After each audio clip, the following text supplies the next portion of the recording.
operation on an associative array returns another associative array.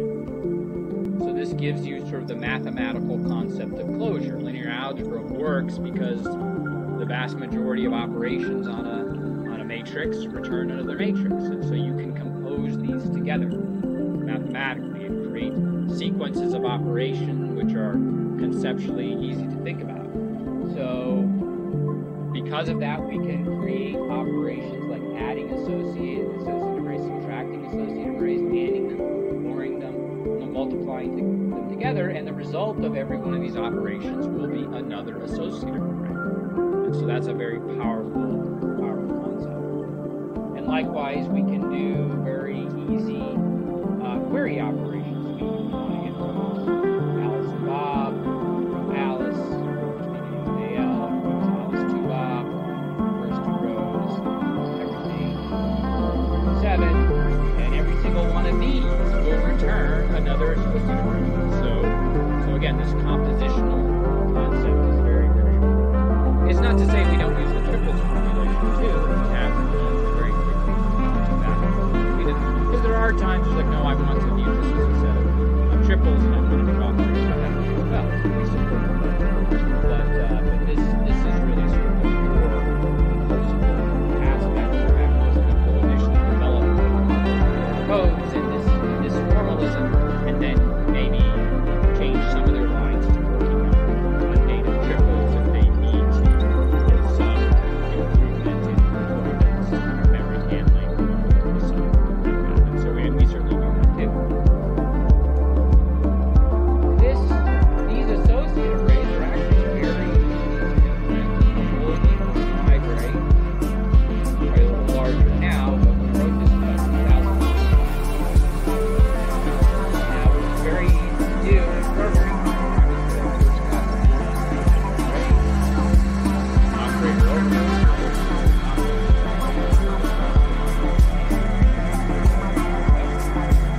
And also have first class crazy.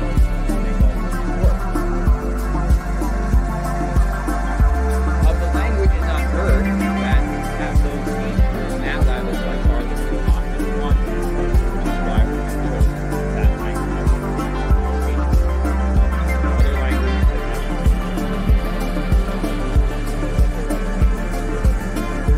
that don't, and if you want to, and you just have to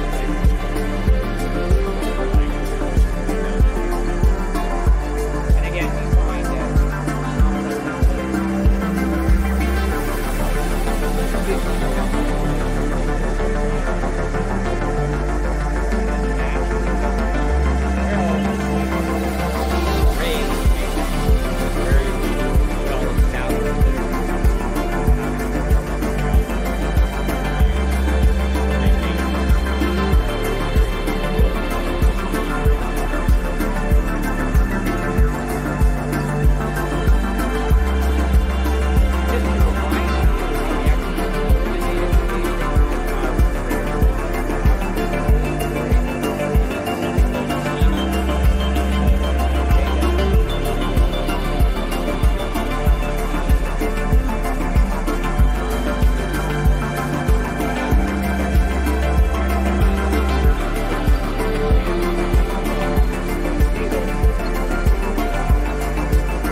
This thing here, this plant, I'm quite sure it doesn't say to itself, you ought to go on living. You've got an instinct to survive, which is something other than yourself and which you have to obey. See, I don't think of my own instincts as drives, which is the proper psychological term for them nowadays. I think of my instincts as myself. I don't say, excuse me, but I have an unfortunate desire to reproduce myself, and therefore I'm sexy, and would you please accommodate me? I don't say, excuse me, but I have to eat, and really it's absolutely necessary that I eat. I say, on the contrary, hooray! I am this desire to make love, and I am this desire to eat. It's not something else that pushes me around, it's me. Well, all right, but it doesn't have to go on. I don't feel so compelled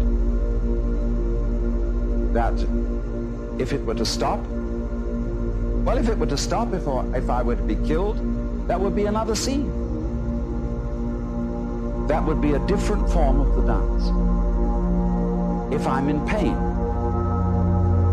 people say, don't scream, don't cry, because screaming or crying is a perfectly natural reaction to pain. When a baby is first born, they cut the umbilical cord and somebody smacks it on the bottom. And the baby, yeah! See? That's the first thing in the world. There is in Zen Buddhism a koan,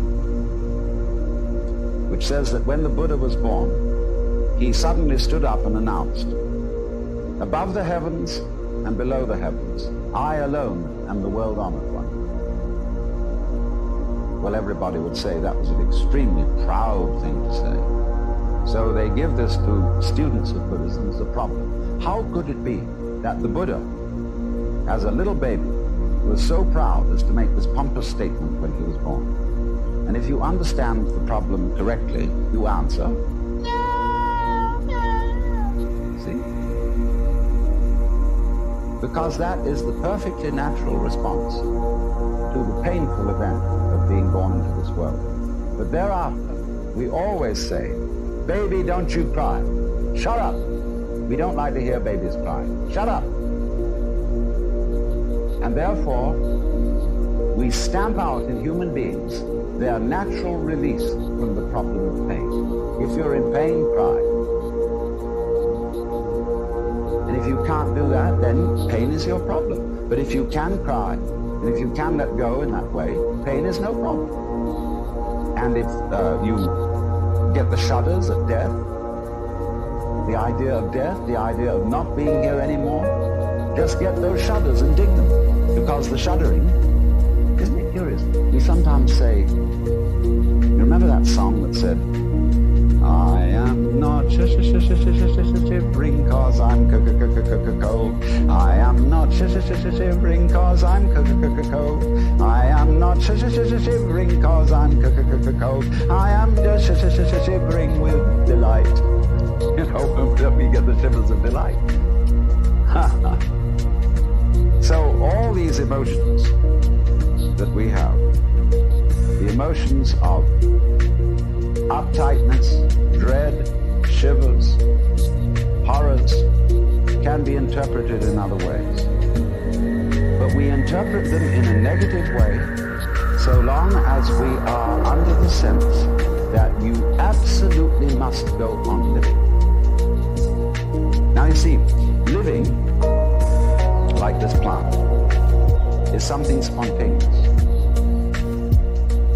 In Chinese, the word for nature is zhiran, which means that which happens of itself, not under any control of an outside boss.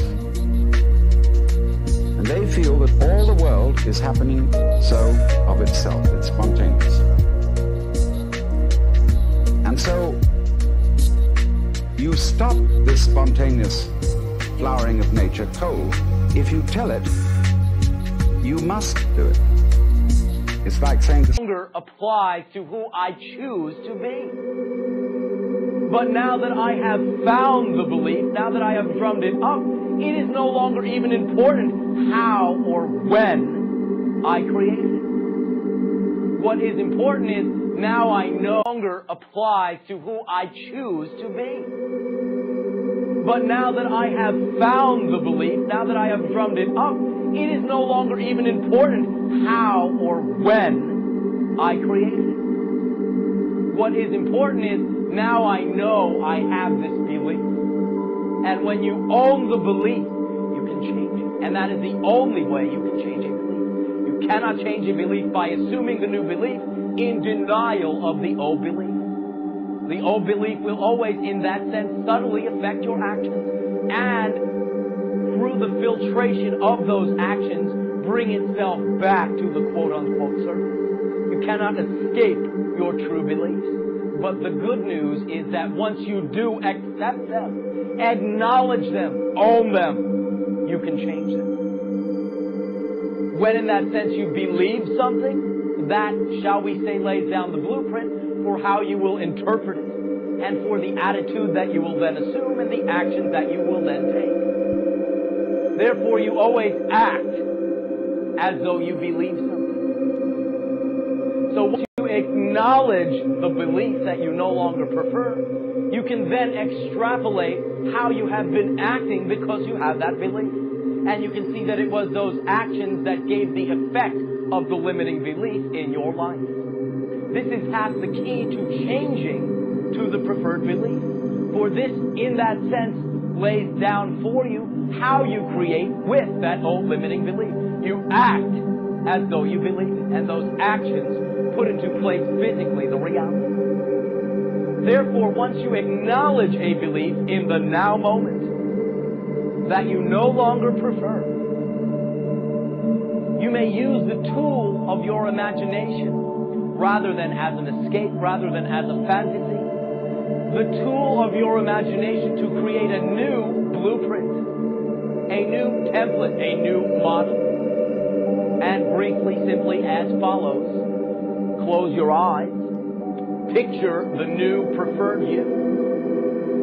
Picture in that sense the you in that sense prefer to be with the new belief you already have. And picture it until you can feel what that new belief feels like. For anything you believe will always again result in an emotion. And when you consciously choose to believe something and invoke it, speak it, state it, if you do it with conviction in that moment in isolation, you will create the feeling of the new. No longer apply to who I choose to be. But now that I have found the